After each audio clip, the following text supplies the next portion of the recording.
ठीक है। Self induction में क्या था, एक सिंगल कॉइल थी, उसमें से करंट आई पास हो रहा था, तो हमने इंड्यूस्ड ईएमएफ निकाला था -L di/dt। ठीक है। आज हम बात करेंगे mutual induction. Mutual induction, mutual मतलब, म्यूचुअल वर्ड का मतलब जब दो की बात करी जाए कहीं पे। गुड मॉर्निंग बेटा, गुड मॉर्निंग। ठीक है, तो आपके पास यहाँ पे दो कॉइल की बात करेंगे अब हम लोग, कि दो कॉइल के मोशन के कारण, जैसे ये एक कॉइल है, ठीक है, ये एक दूसरी कॉइल है, ये फर्स्ट कॉइल कह दूं, ये मैं सेकंड कॉइल कह दूं। एक कॉइल में कुछ चेंज हो, फ्लक्स चेंज होगा, मतलब मान ले मैं इस कॉइल को इसकी तरफ लेके आऊं तब भी फ्लक्स चेंज होगा, फर्स्ट को मैं इससे दूर ले जाऊं जब भी फ्लक्स चेंज होगा। फर्स्ट में अगर मैं करंट को चेंज कर दूं तो क्या होगा, करंट चेंज होगा तो फ्लक्स क्या हो जाएगा, चेंज हो जाएगा। तो उन दोनों के कारण, एक के कारण दूसरे में जो चेंजेस हो रहे हैं उसे बोल रहे म्यूचुअल इंडक्शन। आज सारी थ्योरी इसी पे बेस्ड डीपली डिस्कस करते हैं। तो फर्स्ट देखिए, मैंने कुछ पॉइंट्स लिखे आपके पास, ये लिखा है उसी को समझा, बोला भी है मैंने अभी। When current passing through the primary coil, एक कॉइल, दो कॉइल होती है, एक को मान लिया प्राइमरी, एक को मान लिया सेकेंडरी, आपकी मर्जी है, आप किसी को भी प्राइमरी कह सकते हो, किसी को भी सेकेंडरी कह सकते हो। ठीक है। प्राइमरी कॉइल और circuit change with respect to time, magnetic flux change in the neighbouring coil. अगर करंट इस कॉइल में चेंज होगा विद रिस्पेक्ट टू टाइम, तो सेकेंडरी कॉइल में फ्लक्स क्या होगा, with respect to time change होगा। ठीक है। सेकेंडरी कॉइल और circuit also change with respect to time. Primary में अगर क्या हो रहा है, करंट चेंज हो रहा है, तो फ्लक्स क्या होगा, चेंज होगा। With respect to this, secondary में भी करंट और फ्लक्स क्या होगा, आपका चेंज होगा। ठीक है। लेंजिस ने कहा कि था कि आपके पास क्या प्रोड्यूस होगा, induced EMF in opposite direction. तो इस कॉइल के अंदर क्या प्रोड्यूस होगा, सेकेंडरी कॉइल। अगर प्राइमरी में करंट चेंज हो रहा है तो फ्लक्स क्या होगा, चेंज होगा, जो सेकेंडरी में भी होगा। ठीक है। तो अब इन दोनों में जो चेंजेस हो रहे हैं वो क्या प्रोड्यूस करेगा, अगर फ्लक्स चेंज होगा तो क्या प्रोड्यूस करेगा, इंड्यूस्ड ईएमएफ। क्या प्रोड्यूस करेगा, induced EMF. According to Lenz's law, ये इंड्यूस्ड ईएमएफ उसी फ्लक्स का अपोज करेगा जिसके कारण ये प्रोड्यूस हुआ है।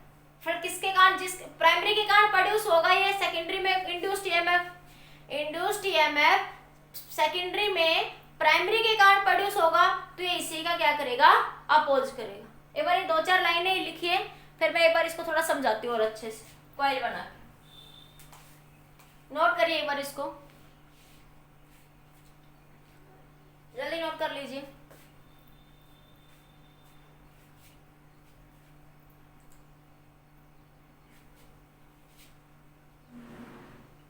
हो गया नोट? ठीक है। देखो आगे, अब समझो इसको, अब समझ आएगा। ये अंग्रेजी लिखने से तो कुछ समझ नहीं आता, मेन तो आपको फिगर से समझ आएगा। ठीक है। जैसे मान लिया आपके पास, अब समझ आएगा, ये आपके पास एक सर्किट है, ठीक है, ये एक दूसरा सर्किट है,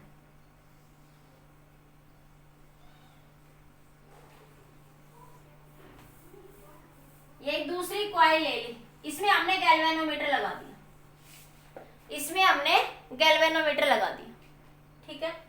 इसमें से करंट आई पास होगा, मान ली इसमें करंट I1 बना, करंट I1 है तो कॉइल थी, कॉइल में करंट पास होता है तो मैग्नेटिक फील्ड लाइंस ऐसे पास होती, magnetic field lines passing through the coil, magnetic field lines passing through the coil. ठीक है। इस तरीके से पास होंगी मैग्नेटिक फील्ड लाइंस इसमें से। तो मैग्नेटिक फील्ड क्या मान लिया इसमें, B1, फ्लक्स क्या मान लिया इस कॉइल के अंदर आपने, ∅1। तो हमने देखा कि जब हमने जैसे ही की को क्लोज करा, इस प्राइमरी, इसको बोलते हैं प्राइमरी कॉइल, इसको बोल दिया मैंने प्राइमरी। ठीक है। इसको बोल दिया मैंने सेकेंडरी कॉइल, सेकेंडरी कॉइल। ठीक है। तो हमने देखा कि जब प्राइमरी में करंट चेंज हुआ तो फील्ड लाइंस ऐसे पास होंगी, यहां से ऐसे, इसमें से भी पास होंगी, ये फील्ड लाइंस ऐसे जाएंगी, यहां से ऐसे, इस तरीके से ये फील्ड लाइंस ऐसे पास होंगी। इसमें मान लिया कि आपके पास मैग्नेटिक फील्ड लाइंस क्या है, B2, फ्लक्स क्या है, ∅2, फ्लक्स क्या आपका ∅2। नंबर ऑफ टर्न इसमें N1 मान इसमें नंबर ऑफ टर्न्स आपने N2 मान ली, ठीक है। तो flux passing through this coil, जो इसमें से मैग्नेटिक फील्ड लाइंस पास होगी वो इसमें से भी पास होंगी इधर से। तो क्या देखा कि गैल्वेनोमीटर क्या शो करता है, डिफ्लेक्शन।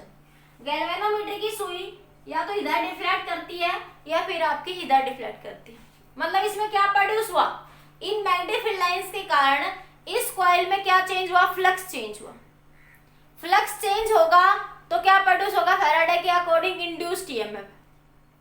लेंजिस के अकॉर्डिंग ये इंड्यूस्ड ईएमएफ उसी का अपोज करेगा जिसके कारण ये प्रोड्यूस होगा, ठीक है। तो ये इस फिनोमिना को बोलते हैं म्यूचुअल इंडक्शन। इस फिनोमिना को क्या बोला आपने, म्यूचुअल इंडक्शन बोला, ठीक है। अब इसको निकालते हैं मैथमेटिकली। मैथमेटिकली कैसे निकालेंगे, पहला केस फर्स्ट, व्हेन आई क्या है आपके पास, कांस्टेंट। आई कांस्टेंट है, आई क्या है, कांस्टेंट। आई अगर कांस्टेंट है तो क्या होगा आपके पास, जितना आपके पास, सॉरी एक मिनट, आई कांस्टेंट की बात भी छोड़ो, पहले बेसिक का समझो कि इसमें से जो फ्लक्स जाएगा आपके पास, फ्लक्स डायरेक्टली प्रोपोर्शनल होगा करंट के। इस कॉइल में से जो फ्लक्स पास होगा वो डायरेक्टली प्रोपोर्शनल होगा इस कॉइल की करंट के। तो flux passing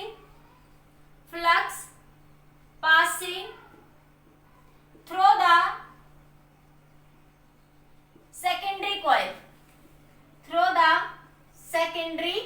coil, flux passing through the secondary coil कितना होगा, phi2 डायरेक्टली प्रोपोर्शनल होगा current passing through the primary coil. जितना प्राइमरी में करंट चेंज होगा उतना मैग्नेटिक फील्ड चेंज होगी। जितने मैग्नेटिक फील्ड इधर से चेंज होगी वो कहीं ना कहीं यहाँ भी इफेक्ट डालेगी, तो यहाँ भी फ्लक्स क्या होगा आपका, चेंज होगा। तो इसमें से जो फ्लक्स पास होगा इस सेकेंडरी में से वो किस पे डिपेंड करेगा, प्राइमरी के करंट पे क्या करेगा, डिपेंड करेगा।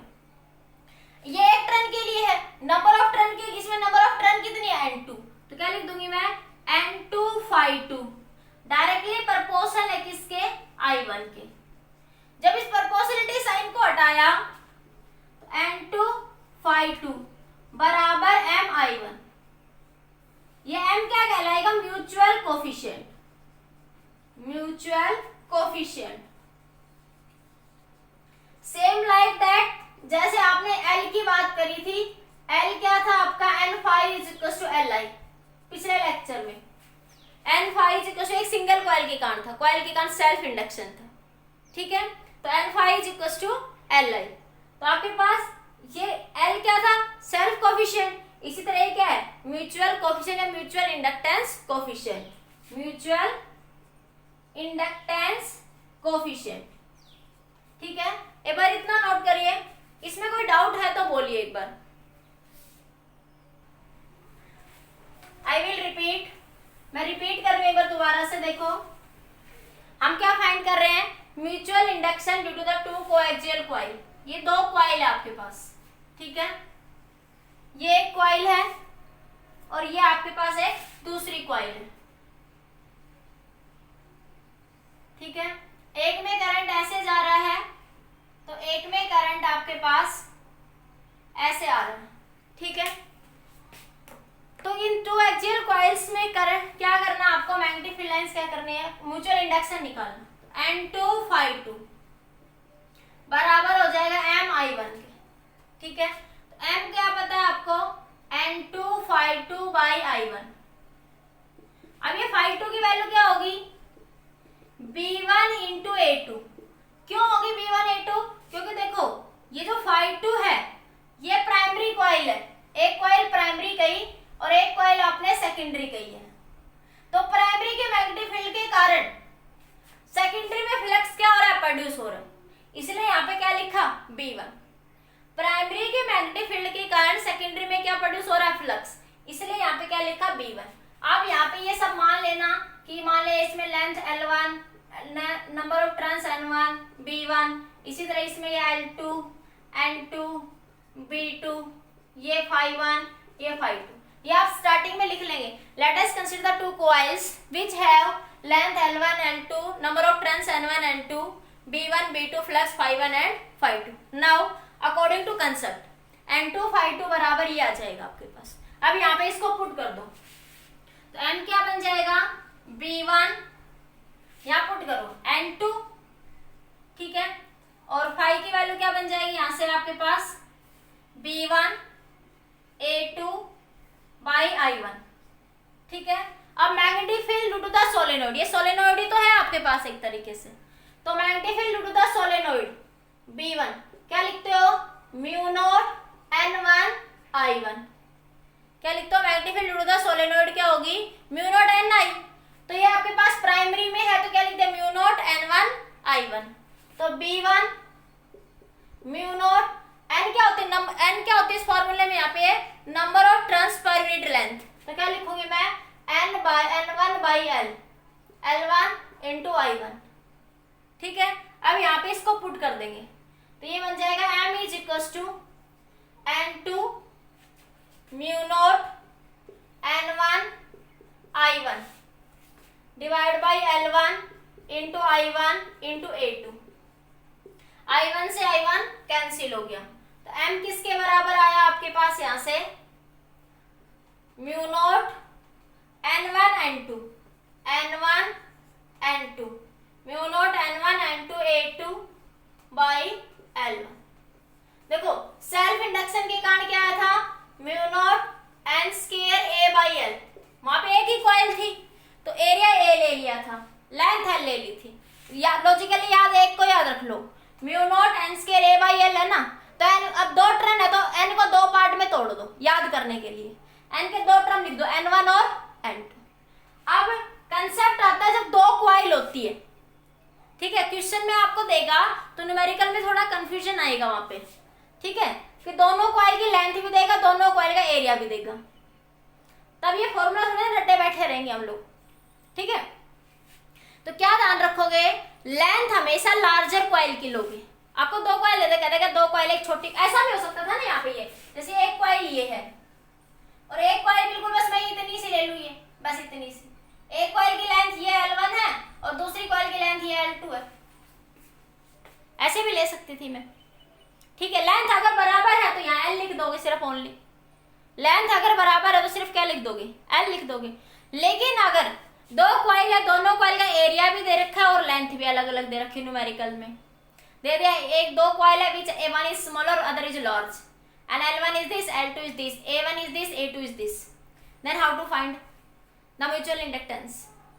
तब आपके पास क्या ध्यान रखना, आपको वहां पे समझाऊंगी कैसे, फिलहाल एक बार जस्ट पॉइंट के लिए, कि आप एरिया किसका लोगे, स्मॉलर कॉइल का, और लेंथ किसकी लोगे, लार्जर कॉइल की। लेंथ किसकी लोगे, लार्जर कॉइल की, और एरिया किसका लोगे, स्मॉलर कॉइल का। मैं लिख देती हूँ एक बार यहाँ पे नोट डाल के, एक बार ये नोट लिखिए, ये लिख लीजिए, फिर लिखती हूँ एक बार, नोट करके लिखिए एक बार जल्दी से,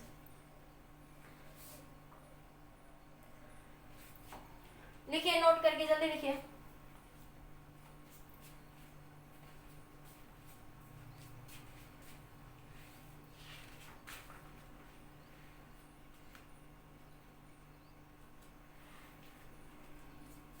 लिख लिया, अब देखो नोट डाल के लिखो,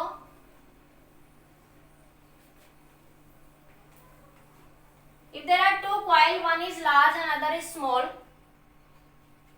नोट करके लिखो, if there are two coils, one is large and other is small,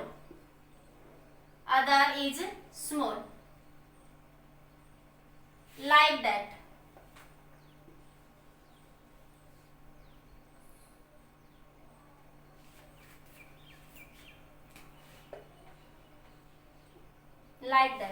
ठीक है। या फिर ऐसे भी हो सकती है, ऐसे भी हो सकती है, कॉइल तो ऐसे भी हो सकती है ना, ये लेंथ R2 कह दो, रेडियस ये रेडियस में R1 कह दो, ठीक है। Then we take in numericals length of the smaller coil, length of the larger coil, length of the larger coil and area of the smaller coil. Area किसका consider करेंगे? Smaller coil का, और length किसकी लोगे? Larger coil की। Such that, अभी समझाते हो, नोट करिए एक बार।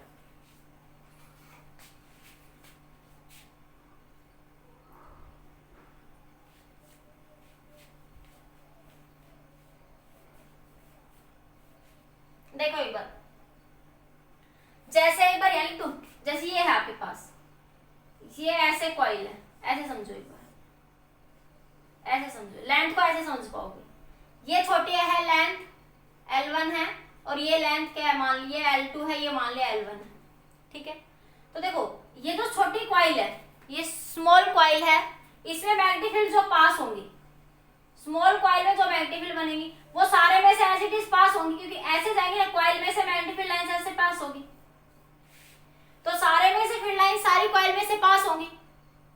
तो इफेक्ट कहां तक रहेगा? लार्जर कॉइल तक रहेगा, सारी पे इफेक्ट रहेगा उन मैग्नेटिक फील्ड लाइंस का। इसलिए लेंथ किसकी लोगे? Larger coil. अब बात करें एरिया की। देखो ये कॉइल है, एरिया को ऐसे समझो, सिंगल कॉइल है, जो मैग्नेटिक फील्ड लाइंस यहां से पास होगी स्मॉलर में से, वही सारी इसमें से भी पास होगी।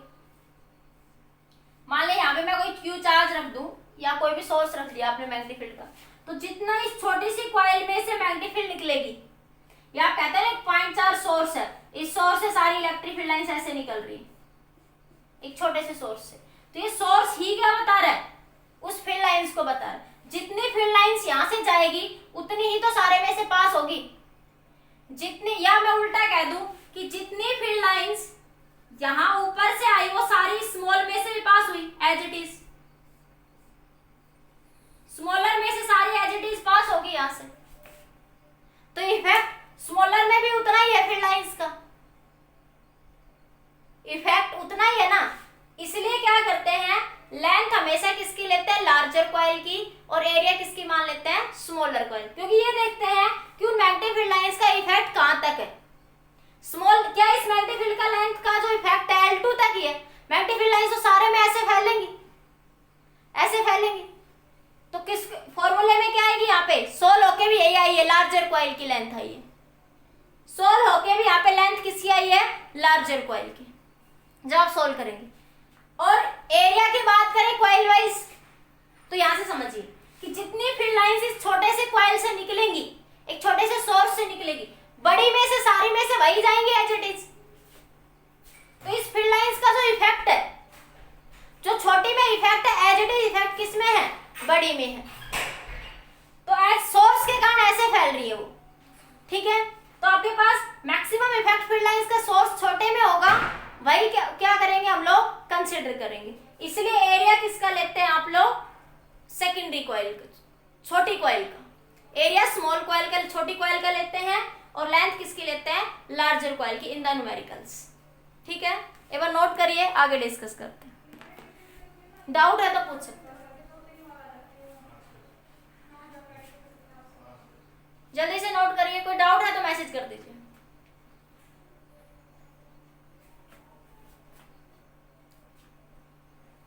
अभी इसका समझाते हैं, इस कॉइल का इफेक्ट समझा रही हूं। आप देखो, लिख लिया? लिख लो एक बार, लिखो mutual induction due to two coaxial coplanar coils. Two coaxial coplanar coils, mutual inductance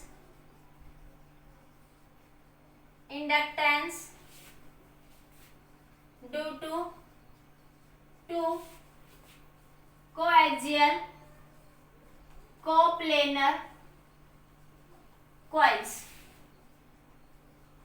to coaxial coplanar coils, ठीक है। अब मान लिया आपके पास ये है, ये दो कॉइल है, ये छोटी सी कॉइल है, ये R1 है, और ये क्या आपकी R2 है, ठीक है, इसको मैं R2 कह देती हूँ, इसको मैं R1 कह देती हूँ। R1 ग्रेटर देन है किससे? R2 से। ठीक है, अब किसी में मान लीजिए इसमें से करंट I पास हो रहा है तो इसके कारण मैग्नेटिक फील्ड लाइन चेंज होगी, फ्लक्स। अगर इसमें मैं I चेंज करूंगी तो इसमें भी फ्लक्स क्या होगा आपका? चेंज होगा। तो एक के कारण दूसरे में करंट क्या कर रहे हैं? इस प्राइमरी के कारण सेकेंडरी में करंट क्या करोगे? फ्लक्स, म्यूचुअल इंडक्टेंस क्या करोगे? फाइंड आउट करोगे। ठीक है, इसमें नंबर ऑफ टर्न्स N1 कह दो, इसमें नंबर ऑफ टर्न्स आप लोग N2 कह सकते हो। ठीक है, तो कैसे निकालेंगे? वही था N2, यहां से N2 phi2 बराबर M I1। तो M की वैल्यू क्या बनी? N2 phi2 by I1। ठीक है, phi2 को वही लिखोगे,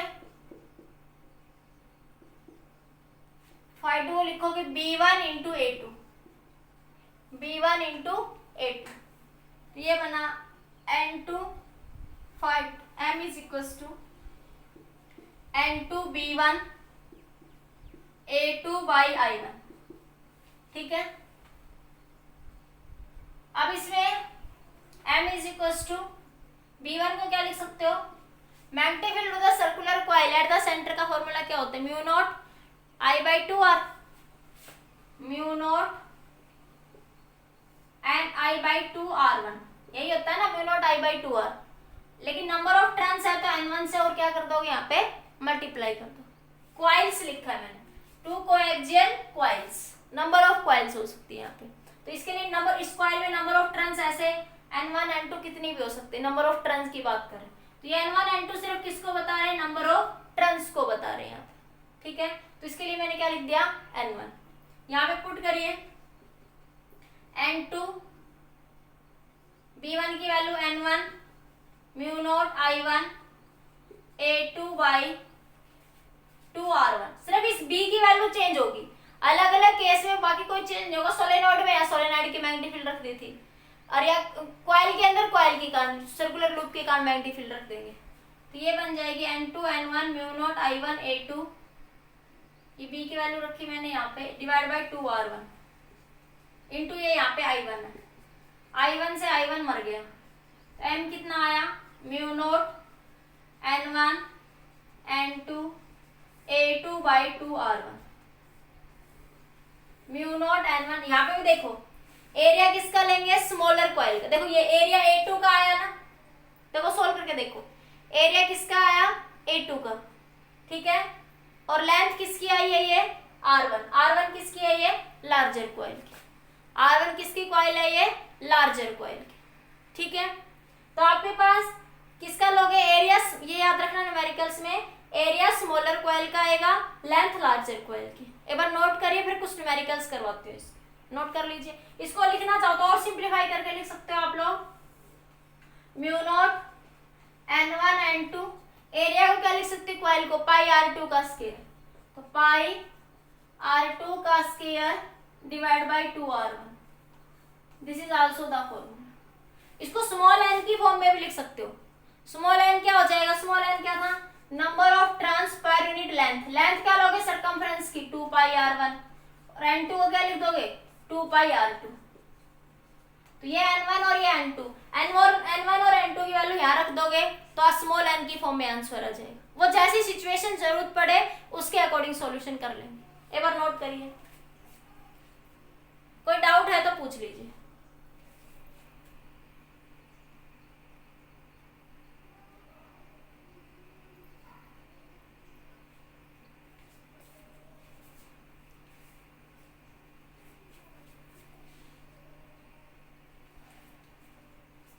देखिए क्वेश्चन, देखिए एक कंपटीशन में आया हुआ क्वेश्चन है, यहां से हो गया। क्वेश्चन है two concentric coplanar coils such that two concentric coplanar such coil such that two concentric coplanar coil such that two concentric, ये दे रखे क्वेश्चन है, two concentric coplanar coils such that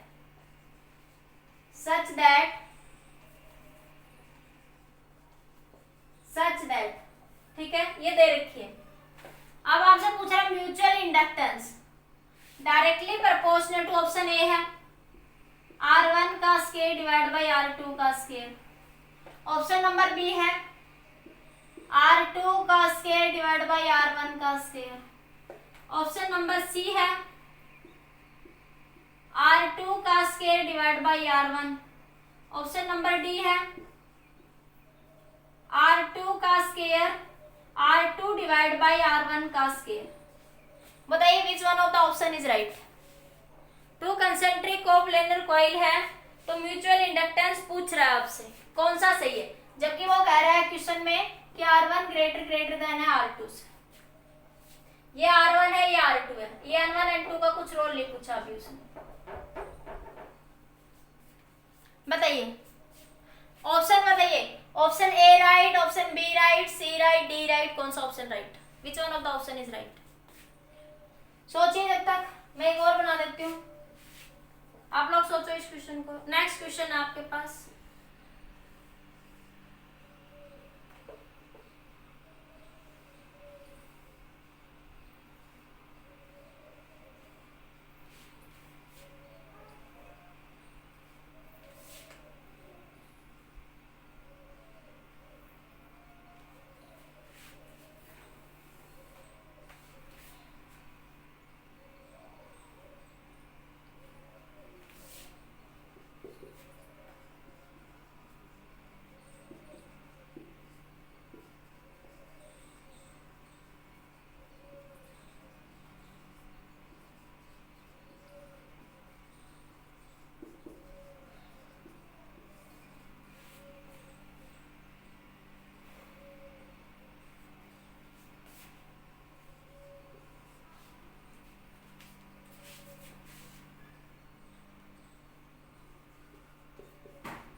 बताओ भैया,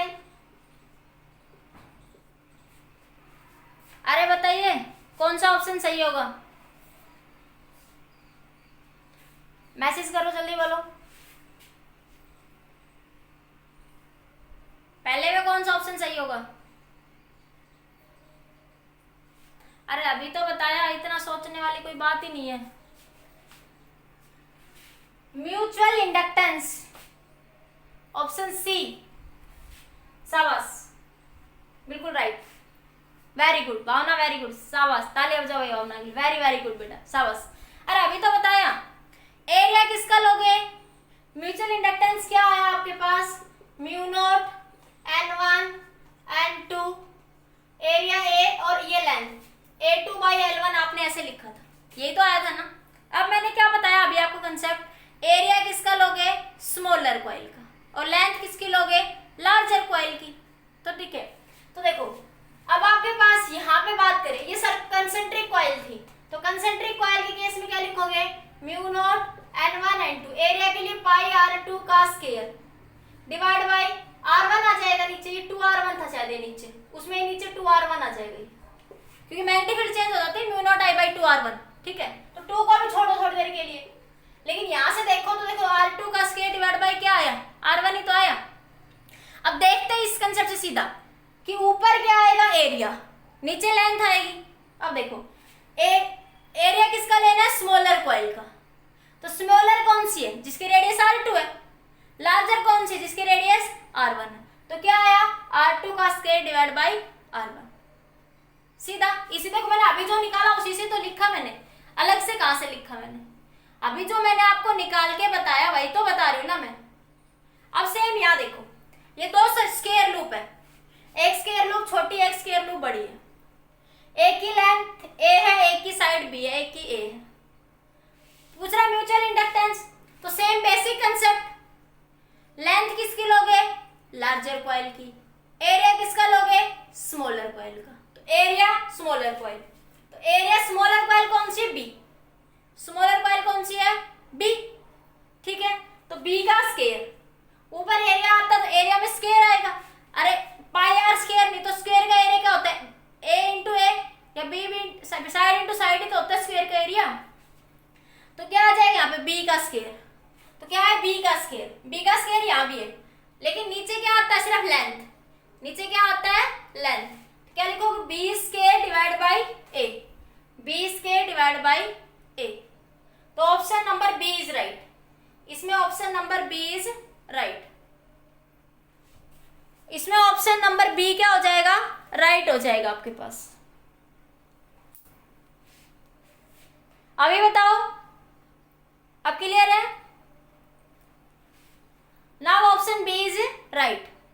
बताओ समझ आया?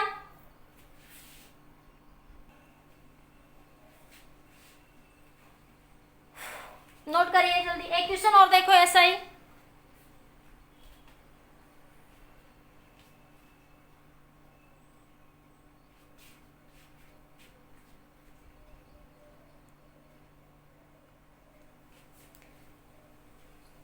देखिए एक क्वेश्चन और देखो।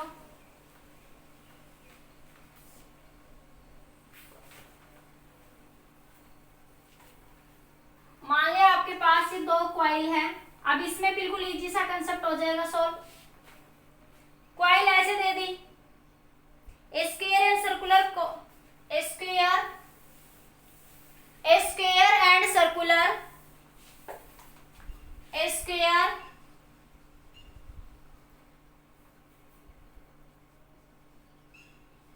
एंड सर्कुलर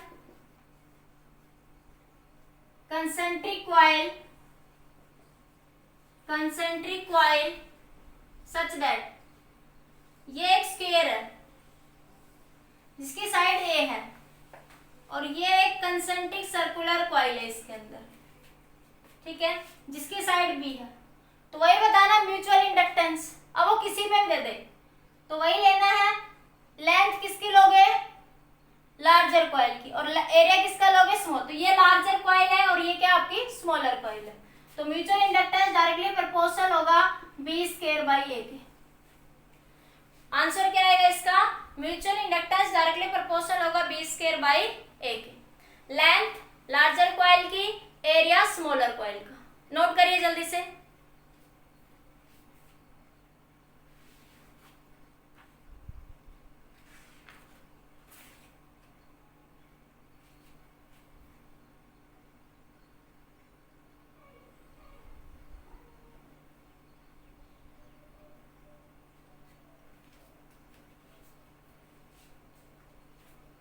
नेक्स्ट देखिए coefficient of coupling.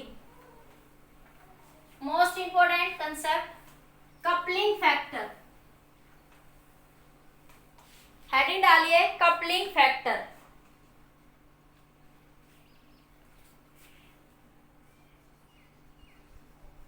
Coupling factor.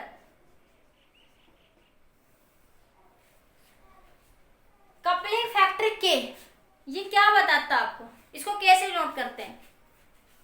ये आपको क्या बताता है? Manner which the coil are arranged. It tells the manner where which the coils are arranged. It tells the manner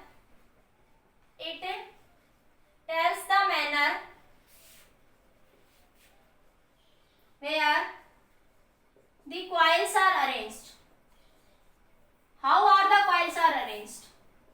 How are the coils are arranged? ये मैंने बताता है कि कॉइल्स किस तरीके से अरेंज्ड है आपके पास। इसकी वैल्यू क्या होती है? 5s by 5p। Flux in primary coil to the flux linked with secondary, sorry उल्टा बोल गई मैं, flux linked with secondary coil to flux linked with primary coil।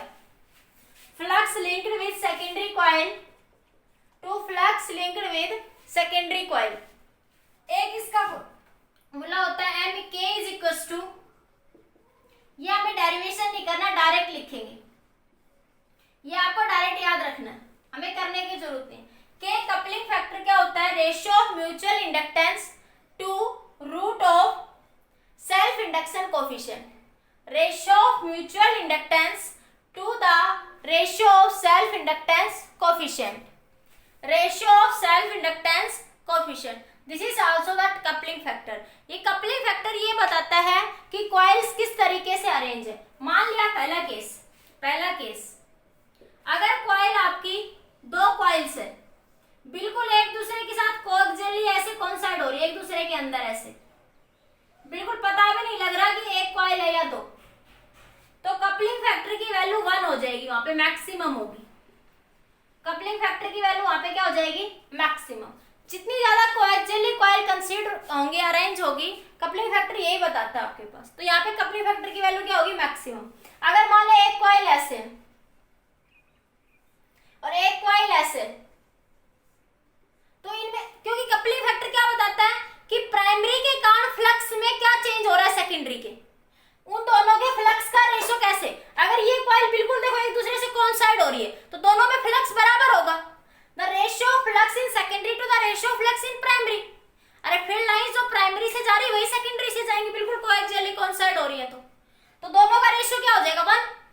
अगर ये ऐसे कोइंसाइड है तो देखो इसकी फील्ड लाइंस ऐसे चली जाएंगी, यहाँ पे कोई फील्ड लाइंस नहीं जाएगी, कोई जाएंगी तो इक्की दुक्की बिल्कुल मुश्किल से, तो फील्ड लाइंस एक दूसरे को इफेक्ट नहीं डाल रही। ये प्राइमरी है मान लिया और ये क्या आपकी सेकेंडरी कॉइल है, तो इस कॉइल की फील्ड लाइंस, ये इस कॉइल का फ्लक्स इस कॉइल के फ्लक्स को कोई इफेक्ट नहीं डाल रहा, तो आपके पास इस केस में कपलिंग फैक्टर की वैल्यू क्या हो जाएगी, 0 मिनिमम, क्या हो जाएगी 0 और मिनिमम। इतना नोट करिए, फिर आगे और अरेंज मैनर बताती हूँ। तो कपलिंग फैक्टर क्या बताता है कि how is the coil are arranged, coil को हम कैसे अरेंज करें जिससे हमारे पास फ्लक्स का चेंज दोनों में मैक्सिमम हो, जितना प्राइमरी से जाए उतना ही सेकेंडरी में जाए, प्राइमरी में जो चेंज हो वही सेकेंडरी में। अगर कपलिंग बिल्कुल कोएक्सियली कोइंसाइड हो जाएगी तो वहां पे कपलिंग फैक्टर की वैल्यू कहेंगे मैक्सिमम। अगर एक कॉइल ऐसे रखी और एक कॉइल ऐसे टेढ़ी रख दी तो इसके कारण फील्ड लाइंस ऐसे चलेगी, इसके कारण ऐसे चलेगी, वो एक दूसरे के में इफेक्ट नहीं डाल रही, तो उनमें कोई कपलिंग नहीं है, तो एक दूसरे के कारण फ्लक्स पे इफेक्ट नहीं डालेंगी वो। तीसरा पॉइंट, ठीक है, अगर मैं एक कॉइल को ऐसे रख दूं और एक कॉइल को ऐसे रख दूं तो कुछ मान ले 0 और 1 के बीच में वैल्यू आएगी, लेकिन जैसे जैसे इनकी डिस्टेंस बढ़ा दूंगी तो कपलिंग फैक्टर क्या होता चला जाएगा, मिनिमम, उनके बीच का फ्लक्स एक दूसरे को इफेक्ट डालना बंद कर देगा, तो कपलिंग फैक्टर की वैल्यू क्या हो जाएगी, मिनिमम। एक बार आप लिखो, अभी बना के दिखाती हूँ, नोट करो एक बार आप लोग, ये नोट करो जल्दी से।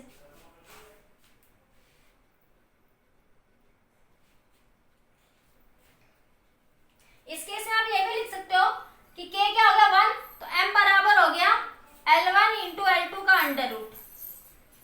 इस केस में K की वैल्यू क्या हो गया 0, तो म्यूचुअल इंडक्टेंस भी दोनों में क्या हो जाएगा 0। अरे K 0 तो K की वैल्यू क्या है, M अपॉन में ऐसे लिख सकते हो ना इस चीज को, M अपॉन में रूट L1 L2, इसको ऐसे लिख सकते हो ना, तो M क्या बन जाएगा K L1 L2 का अंडर रूट। अगर K 0 है तो म्यूचुअल इंडक्टेंस क्या हो जाएगा 0, अगर ये 0 है तो म्यूचुअल इंडक्टेंस क्या हो गया आपका 0। ठीक है, नोट करिए।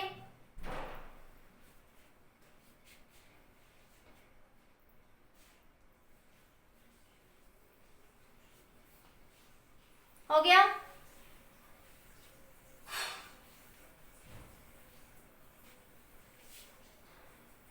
अब देखो अगर ये कॉइल इस तरीके से अरेंज है, अगर ये मान लीजिए एक कॉइल ऐसे अरेंज है और एक कॉइल ऐसे अरेंज होती है, जैसे हमारे ट्रांसफार्मर वगैरह में जनरली होती है ऐसे, ठीक है, तो आपके पास तब ये K की value 0 less than K less than 1 के बीच में लाई करेगी, K की वैल्यू 0 और 1 के बीच में लाई करेगी।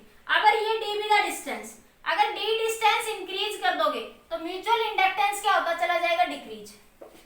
अगर d डिस्टेंस इनके बीच का गैप जितना बढ़ा दोगे, ये गैप इन कॉइल्स के बीच का, उतना ही फ्लक्स एक दूसरे को इफेक्ट डालना कम कर देगा, फ्लक्स का इफेक्ट एक दूसरे पे रेशियो कम होगा।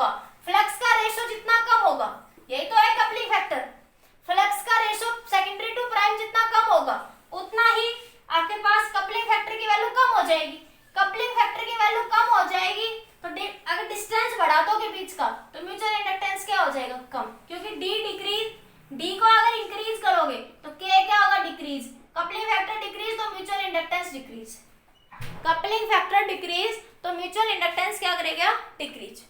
ठीक है, तो इस केस में हम कह सकते हैं 0 से 1। नोट करिए।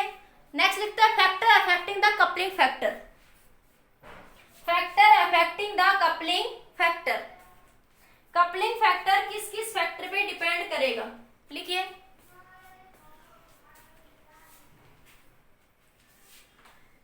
Sorry, mutual inductance, coupling factor नहीं, म्यूचुअल इंडक्टेंस। नेक्स्ट लिखिए mutual inductance, factor affecting the mutual inductance, factor affecting the mutual inductance, factor affecting the mutual inductance, mutual inductance.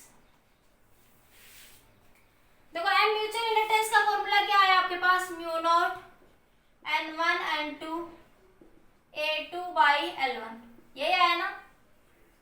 और वो A2 और L1 तो अकॉर्डिंग टू सिचुएशन चेंज हो जाए, coil है, radius है, लेंथ वाले में जैसे भी ले रहे। तो म्यूचुअल इंडक्टेंस किस पे डिपेंड करता है, M depends on, M depends on, किस किस पे डिपेंड करता है, डिपेंड्स ऑन, किस पे डिपेंड करता है, मैं ऑन करके यहां लिख देती हूँ फर्स्ट, किस पे डिपेंड करेगा, number of turns, number of turns N1 and N2।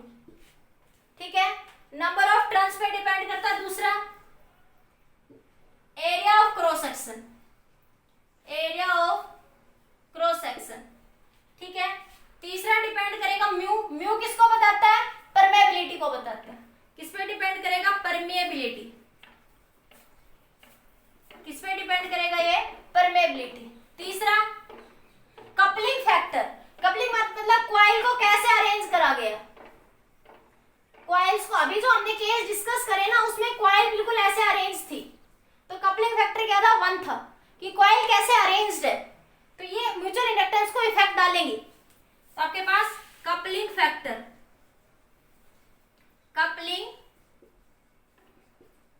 Factor, coupling factor में भी क्या करेगा आपका, वो डिपेंड करेगा नंबर 4, किस पे डिपेंड करेगा, coupling factor, distance between the two coils. Next depend करेगा वो distance between the two coils, distance between the two coils, और orientation of the two coils, orientation of the two coils,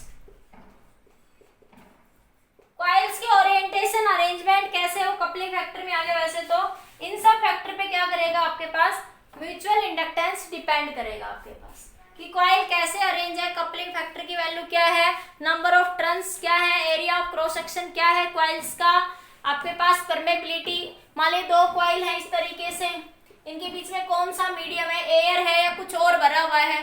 ठीक है, तो इन सब फैक्टर्स पे आपका म्यूचुअल इंडक्टेंस क्या करेगा, डिपेंड करेगा। This is all about mutual inductance.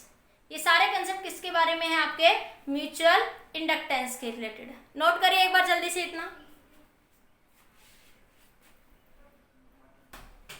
देखिए इजी सा क्वेश्चन है, बिल्कुल बेसिक सा क्वेश्चन है।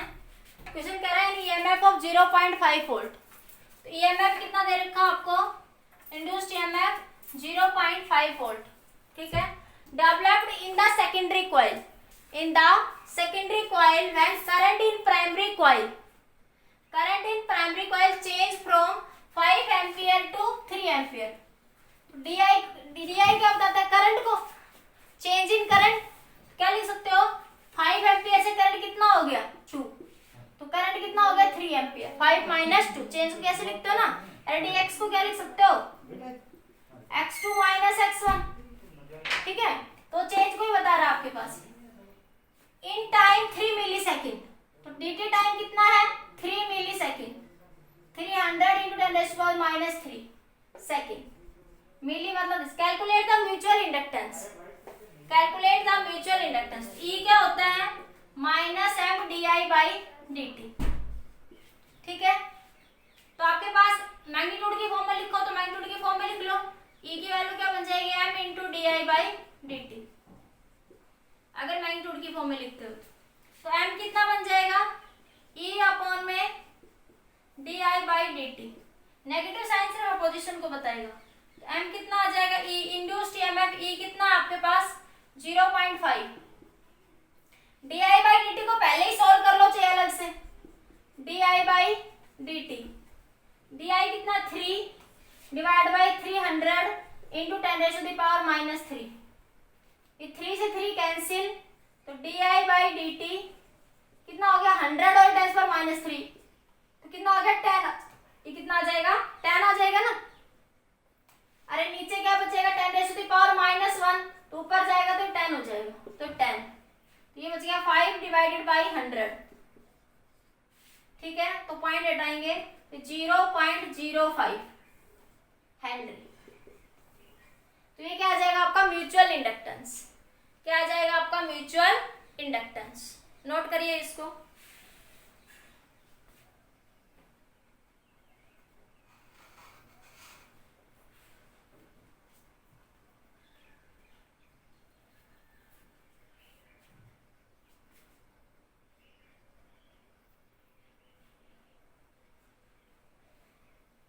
हो गया, नोट कर लिया सभी ने।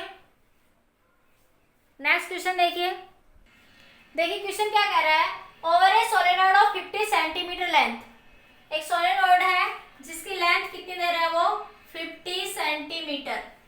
ठीक है, एंड 20 सेंटीमीटर रेडियस, रेडियस कितनी है 20 centimetre, and having 500 turns in wound another wire of 50 turns and having 500 turns, N1 turn कितनी दे रखी है 500, और another wire पे is wound another wire of turn, एक दूसरी वायर लपेट दी जिसकी टर्न्स कितनी है आपकी 50 turns, near the center, calculate the mutual inductance of the two coil। सबसे पहले तो क्या निकालना आपको, mutual inductance of the to coil क्या करना आपको फाइंड आउट करना है। तो म्यूचुअल इंडक्टेंस का फॉर्मूला क्या था आपके पास, M is equal to mu naught N1 N2 A2 by L, A2 by L। इसने तो यहाँ पे एक ही लेंथ दी है, अगर दो देता तो भी मैंने कंसेप्ट बता दिए कि लेंथ किसकी लोगे, लार्जर कॉइल के एरिया किसका लोगे, स्मॉलर कॉइल का। ठीक है, तो M is equal to mu naught N1 N2, area को क्या लिखोगे पाई आर का square divide by length L, divide by length L। ठीक है, अब बस पुट कर दो, म्यू नॉट की value 4 pi into 10⁻⁷, N1 500 N2 50 turns, pi की वैल्यू पता है, रेडियस दे रखी है 20 सेंटीमीटर के मीटर बना लोगे, लेंथ L भी दे रखी है, तो सोल्व हो जाएगा। यहाँ से बताओ, अरे सोल्व हो जाएगा, मैं पुट कर दूं वैल्यू, तुम सोल्व कर लेना। म्यू नॉट की वैल्यू 4 पाई इंटू 10⁻⁷, ठीक है, N1 50 इंटू 500 इंटू पाई की वैल्यू, पाई रखो तो रख लो, नहीं पहले पाई रहने दो, आई आर स्क्वायर, आर कितना है 20 सेंटीमीटर, तो 20 इंटू 10⁻⁻2 का स्क्वायर। ठीक है, लेंथ इतना कितना 50 सेंटीमीटर, 50 इंटू 10⁻⁻2। ठीक है, इसको सॉल्व कर लेंगे आप लोग। जब आप इसको सॉल्व करोगे तो इसकी वैल्यू आ जाएगी 78.96 माइक्रो हेनरी। म्यूचुअल इंडक्टेंस की वैल्यू कितनी आ जाएगी 78.96 माइक्रो हेनरी। फर्स्ट पार्ट को लिखिए, सेकंड को डिस्कस करते हैं। फिर फर्स्ट पार्ट को नोट करिए,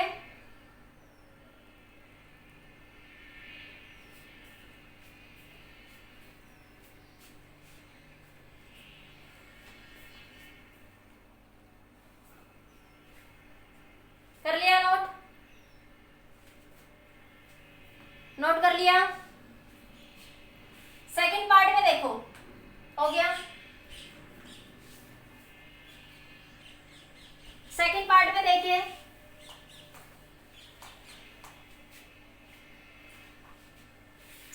में क्या पूछ रहा है, induced EMF in the secondary coil.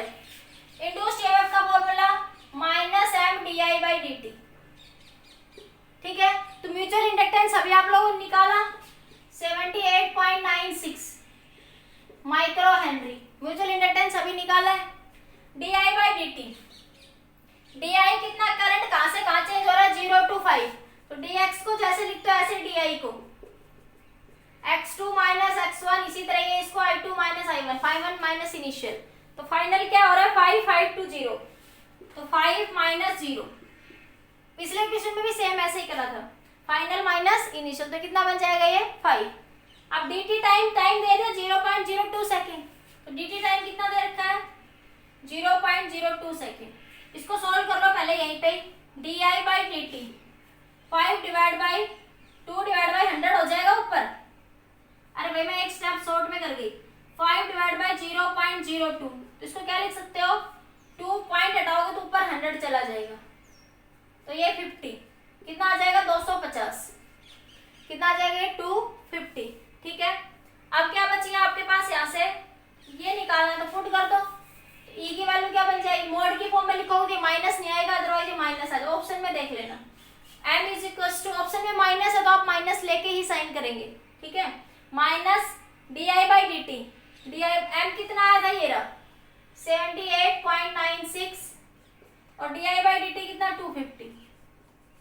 ठीक है, ये माइक्रो में है तो 10⁻⁻⁶, ये माइक्रो था ना यहाँ पे, कितना 10⁻⁻⁶। इसको सोल्व कर लेना, तो ये क्या आ जाएगा आपका इंड्यूस्ड ईएमएफ, क्या आ जाएगा आपका यहाँ पे, ये इंड्यूस्ड ईएमएफ आ जाएगा। ये इसकी वैल्यू आएगी -9.4 -19.74 कर लेना आप लोग, 74 मिलीवोल्ट। सोल्व कर लेना भाई, कैलकुलेशन के लिए माफ करना, देख लेना एक बार आप लोग। ठीक है, तो जो भी कैलकुलेशन आएगी आपकी कैलकुलेशन आ जाएगी।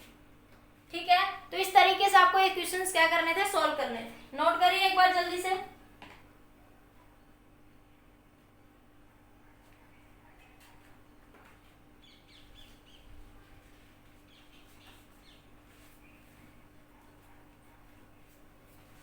हो गया,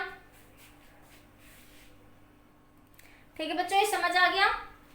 ठीक है, बाकी क्वेश्चंस नेक्स्ट क्लास में डिस्कस करेंगे। आज के लिए इतना ही, पढ़ते रहिए, बेस्ट ऑफ लक।